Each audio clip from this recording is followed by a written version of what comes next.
It was extremely important to show up, to show our faces, to not be afraid. I mean, we've had such a difficult, 50 or so days with genuine fear from my children and genuine anxiety amongst my friends and my family about what we do, where we go, whether we can go out on a certain day, what we should do. And this felt like our day. We're proud.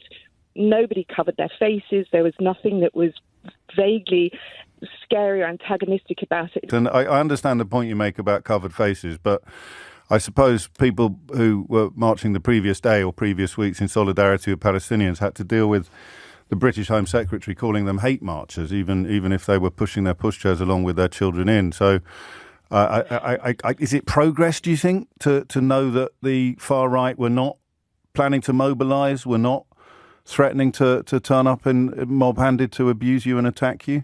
I think it's progress, isn't it?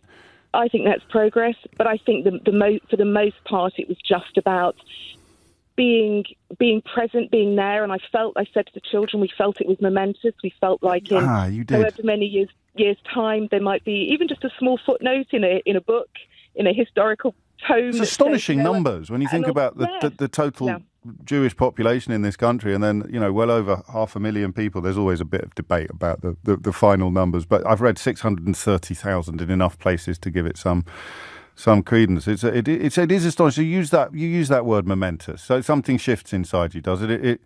It's as if what is a hope crystallizes. It becomes firmer. Yeah, it became reality. It was something concrete, and it felt like it was a mass gathering of people who, as the text that you said, we weren't against anything. We were just for a tolerant society where we can live and contribute and continue our lives as we always have done. And I think the scariest thing about what has happened in the last few weeks for me and my family and our friends is that perhaps we felt that we were very much a part of British society and all the things that we do and the way we contribute and the way we live. But actually it felt like something had changed and something had been lifted off, and that perhaps we weren't as much as British as we thought we were. It was like a veil had lifted off, and that is really frightening.